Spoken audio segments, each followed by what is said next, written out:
Welcome to the 2023 Palco's Horror Collection Horror Tour.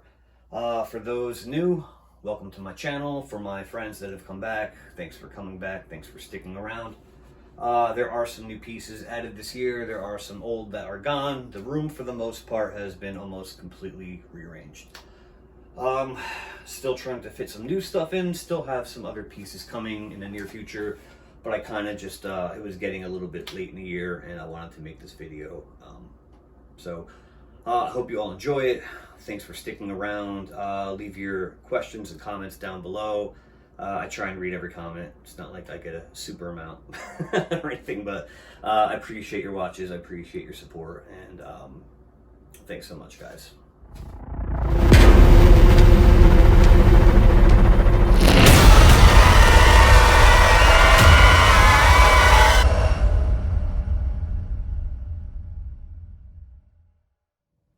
Alright, so starting off this video, this is the Howard S. Pinhead bust. This is a resin piece.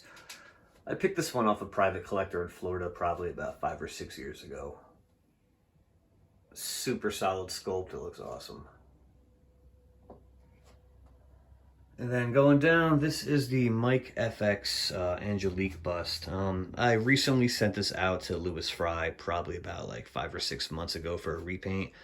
I was never really happy with the original one that I had, and Louis always does a great job. So you could see even with like the skull with the line work, and sorry about the lighting, it's tough in this room. But everything about it looks so much better than it initially was. The only thing I added afterwards was I threw in some eyelashes for a little bit of added realism. But besides that, man, Louis killed it. And then down below is the Diluted Concept Surgeon bust. This is a fiberglass resin piece. Apparently it's super rare. I was lucky enough to fall into this about a year ago from a buddy of mine that had one. He offered it up for a really good price, and even though the character was only in the movie for like 5 or 6 seconds, it's just such a solid sculpt. And then lastly, for my Hellraiser stack is Dr. Channard from Hellraiser 2. This is a silicone piece done by Hellbound Effects. I'm not sure if he still does this one, like the full-scale 1-to-1 bust. I know he does a wall hanger, but his work is really solid. It looks awesome, man. Glass eyes, like I said, silicone, metal inserts for the wire wrapping around. It's a great piece. So I'll pull out and show you guys the Hellraiser stack.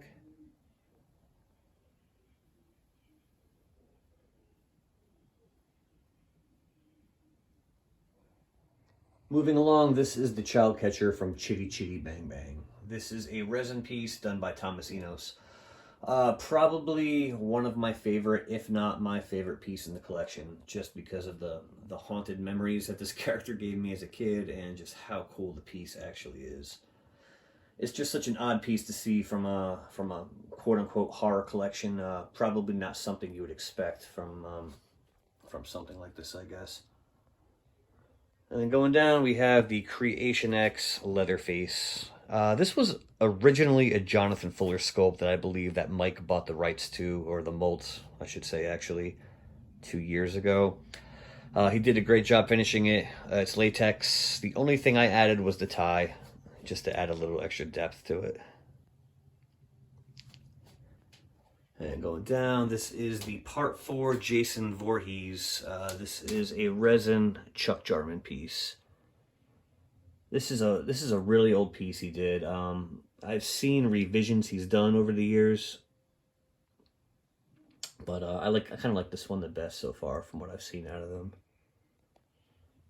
And then at the bottom of this stack is the Scareware resin Freddy Krueger.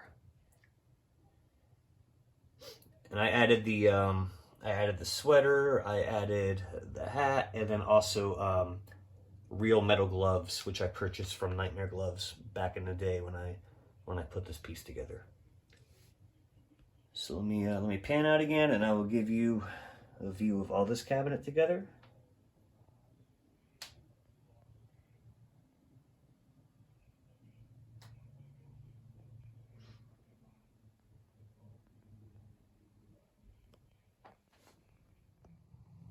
This right here is a silicone wall hanger by Grey House Studios. Initially, when I purchased this, he called it Poltergeist 2, but I have seen it recently rebranded using that face sculpt as the Creeper, I believe. And then moving down is my life-size tall man from Phantasm. I've done a couple videos of this in the past, of me building the full body of the mannequin based off the Jonathan Fuller sculpt. I initially had the Creation X head on here, which was another mold which Mike bought off Jonathan, and I was never really happy with the realism, so Jonathan was working on a new Angus Scrimm sculpt, and I reached out to him asking him if he could basically customize it so I could rip out foam and make everything fit to my mannequin, and he was really awesome with helping out with that. So there is a video, I could leave a link in the description if you want to see, but that piece came out awesome. Full scale. And then this is the NECA life-size 1-to-1 Slimer. Ugly little spud. I just recently picked this one up about 2 months ago. This was kind of like a last-ditch thing that just kind of like fell into my lap, and I had such a good deal on it, and it's like I couldn't pass it up. And I was so pissed at myself in the past for selling my Proton pack that I had, that like I was like, man, I need another Ghostbusters piece. This sucks. So super happy to add this guy to my collection, man. I don't regret this piece one bit. It is awesome. I generally don't like latex pieces, but man, he is so cool. And then moving over here, this is the Grey House Studios life-size Tar Man. You'll notice that the face is different on this one, the head. That's because this was basically the original one that I asked Mike to make me a life-size, and we kind of had to keep it on the hush because he didn't have rights for it. So I was like fighting. I was like, man, I want to post this so bad. And Mike's like, no, I don't want to get in trouble. So this was the original one. You'll see a lot of like the drips coming off the face, and it just looks really fucking rad, like really nasty, like just so gnarly. As opposed to now, it's kind of like more of a cartoony sculpt, but it still looks so good. And then moving up here is the Hollywood Group Collectibles Queen Alien piece, which I was lucky enough to get from my buddy John. He sold this to me for a really good price, and I love this piece, man. Hanging it was a bitch, but it is such a cool sculpt.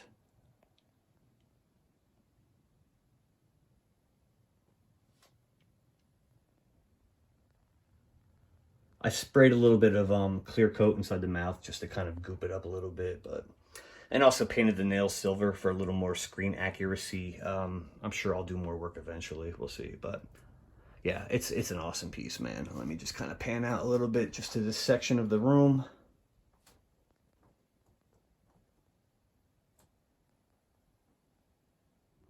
All right, this is a life-size Paul Toombs, Vincent Price from Madhouse, the movie. This is a Tomasinos piece. Originally, I added legs to this to make it a full-scale character, but due to lack of space at the moment, I had to resort to pulling it back apart and putting it on top of a shelf. Going down over here, this is David from the Lost Boys. Initially sculpted by Bobby Cowsey, this is the Tad Morris finishing piece. He did Fourth Seal eyes on this for me, hand punched hair. As I said, silicone piece, leather jacket. It's awesome, man. This is a great piece. A lot of time spent today hair punching. And then going down, this is done by Peyton Patron. This is a screen-used mold from Grandpa and Texas Chainsaw Massacre 3. I recently picked this one up about 1 month ago, I believe, and I can't be any happier with it, man. He did a killer job on it. Just super awesome. And then going down one, this is Dr. Hill from Reanimator. This was done by Monty Ward. This is a resin piece. Acrylic eyes. Has a metal tub with his innards and blood sitting inside, just like the movie. It's a killer piece. And I'll scroll up. Yeah, sorry, this is a tough area for me to film in. I had to move a little bit of shit around just to get in here, so.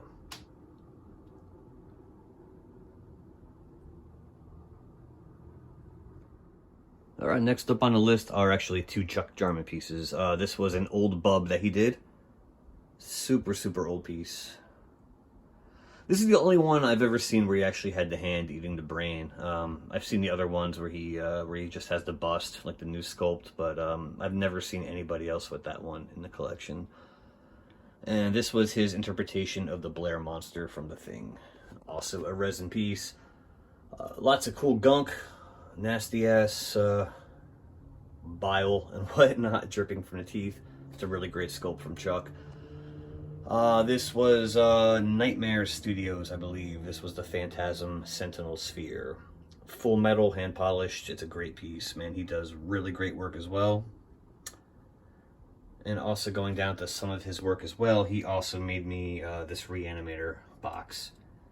It has the reagent inside with a black light you can turn on, everything glows. I don't have a battery in it right now, but it does look really cool. This is a minion from the Gate. This is a resin piece I got from my sister for a birthday probably about 7 or 8 years ago, maybe a little bit longer.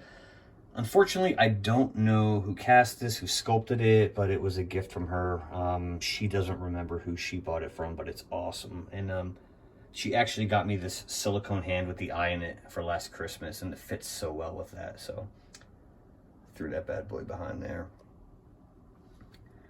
This is a Gary Tunnicliffe chest burster from Alien. It's a resin piece. Basically breaking out of the egg, it looks like.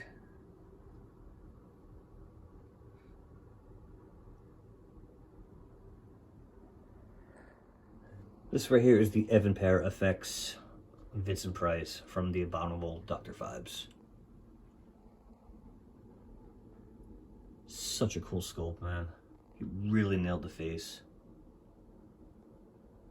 Then moving over here is Judd Crandall, Pet Cemetery. This was done by Suckface Studios.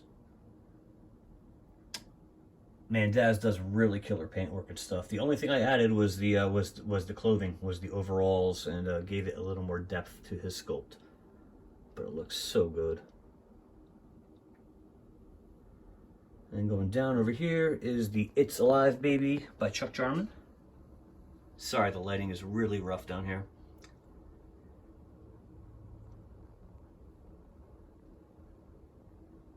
And then Children Shouldn't Play with Dead Things by also Chuck Jarman. Another resin piece. Little Orville. And this was a model kit that my buddy Billy Crash got me. It was obviously it's H.P. Lovecraft. He knows I'm a huge Lovecraftian fan. So I sent this kit out to Evan Parra, and he just assembled it and did a sweet paint job on it for me. So let me back out for this cabinet. And like I said, everything will look so much better once I do a quick walkthrough with all the lights off and the main light off and my mood lighting. It just makes everything look better. All right, this is moving on to the Creepshow poster display. This was done by Monster Man 37 Donnie. He did a killer display box on this. It looks so good. The only thing I added onto it were some legs. I wanted to elevate it a little bit. Instead of hanging on the wall, I wanted to just have it freely stand off, just so it would fit in with my collection a little better. And going up, this is a Popcorn Clown by Chuck Jarman. I think he probably still makes these. I picked this up about maybe 11 or 12 years ago. I think he sells them though if people are interested. I know that killer clowns are huge right now. So, and speaking of Chuck Jarman, there's a bunch coming up of his. This is his Rudy, which was about a 7-foot tall character. I had a buddy 3D print me this gun, which I sanded down, painted myself.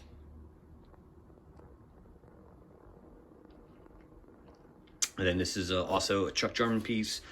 This is his representation of Nosferatu. This was a one-off I picked up from him a long time ago. It's just so cool, man. I love, like, Nosferatu is one of my favorite horror characters, and I just love the way that he did this. It's just such a cool, creepy representation sitting inside the coffin with the hands crossed and whatnot. I did add some LED lighting with colors. I'll show you once the lights are off and everything. It really elevates it a bit. And then speaking of Nosferatu, this was the Black Heart version, the wall hanger. Just such an awesome sculpt. Back up a little bit. And then if I were to pan over up here, this is the Zorloza Creations. This is the minion from The Gate Part 2. Hard angle for me to film, I'm sorry guys, but you get the gist of it. And if you've seen the movie, you know the scene. Even though it was more of like a square birdcage or whatnot, it's basically identical. It's awesome. It's a solid resin piece from one of my favorite films ever. And then going back down, this is a one-of-a-kind Chuck Jarman Tombs from the Blind Dead Templar that he made me. It's the only one made on Earth. This was a custom that I had, and I'm just super happy to own it. Tombs of the Blind Dead is literally my favorite horror movie of all time, except for the Texas Chainsaw Massacre. And this was just an awesome commission, and he really knocked it out of the park. Just absolutely killed it. It looks so good.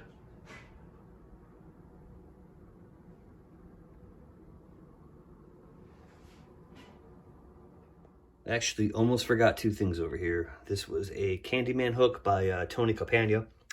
I picked up many years back. It sits on a graphite stone base with actual shards of glass, a silicone base, and a real metal hook. And then behind that was a gravestone that Chuck made me. I think this came with the Blind Dead Templar that he kind of added as a bonus with my name on it and my date of death. But I'm still here. Sorry, Chuck. This is the wall troll from Stephen King's Cat's Eye. This was done by Antonio Ordonez. I believe he is from Spain. Really knocked this one out of the park. It's awesome. It's a solid resin piece. I think the material might be felt that he used on the outfit. And the bells actually jingle when you touch them. It's cool. Metal blade, a little resin blood on there. It's a kick-ass piece, man. And then behind that is Graveyard Gallery's Jason X. Adam did a fucking sick job on that one, man. He really did a great job on that. He did Fourth Seal eyes in there. Great sculpt, super heavy, super massive piece. Just intimidating. And then moving over here is Dead Nate from Creepshow. Unfortunately, this is the only other piece I don't know who the original sculpt came from. I bought this off a private collector on eBay many years ago. He couldn't offer me any kind of information about it, but I did want to add on to it, so I built a diorama. I reached out to Boutique Jeff Wehenkel on Instagram. He made the arms for me, and then just kind of pieced everything together, and it looks so cool. Sitting above that is a LED light that I had made from a distributor in China, which adds on to this piece. This is the Farmer Vincent from Motel Hell. This was made by a private collector that I became friends with from New York. He did a really great job on this, man. I was super happy he sold it to me. I have a lot of history with that film. I've never seen any pieces from it, so I'm super proud to display this one in my collection. Going down, we have the Hunchback of Notre Dame. This was a Thomas Enos piece, silicone, life size, obviously. Hand punched eyebrows, acrylic teeth, glass size. And then going down, another Thomas Enos piece. This is the Phantom from Phantom of the Opera, a life size resin piece, posable arms, super large, super heavy, awesome, hand laid hair.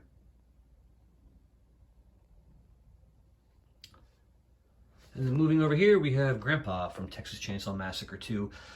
This was sculpted and finished by Louis Fry. It's a latex piece. And then this is the Scary Stories to Tell in the Dark diorama done by Grey House Studios. Mike did a really cool job on that one.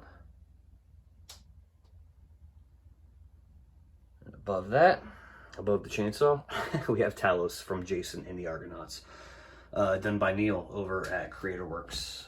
This was one of the original ones he did before he sold it off to Blackheart. He has dioramas along the side and the back of scenes from the film. And then sitting behind that is the wall hanger of Jack from The Shining, silicone piece done by Tad Morris. Below that is the Elder Predator by Chuck Jarman. I do have a shoulder cannon being made right now. I am hoping to retrofit it onto the shoulder, the left shoulder. Let's hope so. Very hard to see behind the glass. I had this case custom made like right as I received the piece. So let's hope that works. And I am also going to extend wires out the back to control the lights, the LED lighting on the shoulder cannon. So let's see how that works out. But yeah, foam dreads, real bones, animal bones, resin, latex, some silicone. It's a beast of a piece. Huge. Panning over to that is the NECA life-size green gremlin. This was a latex piece they put out a while back. Going above that is another gift that my sister got me for Christmas one year. It was the Twilight Zone masks. These were all skin tone and just masks you could wear. I sent them out to Evan Para, who foam fitted them and retro painted them for me to match the episode. And as you can see, sitting below it, sorry about the LED lighting reflection, but those are the masks from it. And my gift certificate from graduating from Miskatonic University.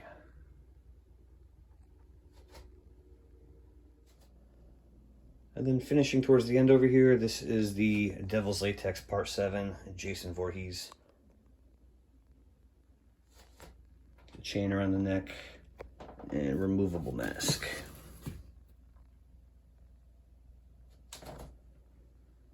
And then last but certainly not least is the Otis Driftwood by Tom Enos, which is a transparent resin piece which is actually signed on the back base by Bill Moseley. And let me pan out so you guys can see that section of the room.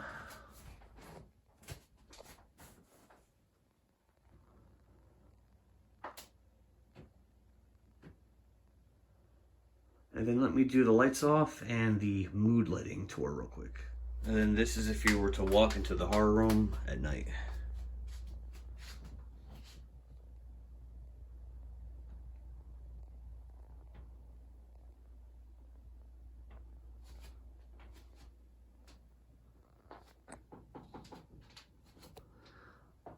The killer clown gun on top is going to be replaced with something really soon that's going to be kick-ass. I'll definitely save that for another video.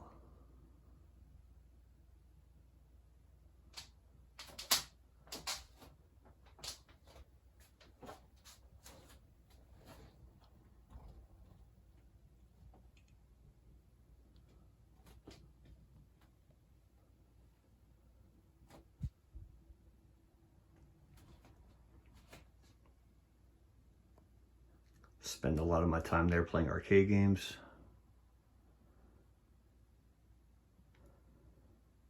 Yeah, and that's it, guys. Thanks so much for checking out this year's horror video walkthrough. I will leave a quick couple pictures, I guess, of my horror movie collection, just so you could check that out. But any questions, comments, leave them down below. Once again, I appreciate you guys taking the time to check out the channel. I appreciate all the feedback, all the watches. It's awesome. I love meeting new collectors. And until 2024, I want to see your collections. Leave me your links as well. Follow me on Instagram, Palco's Horror Collection. And thanks for the support, guys.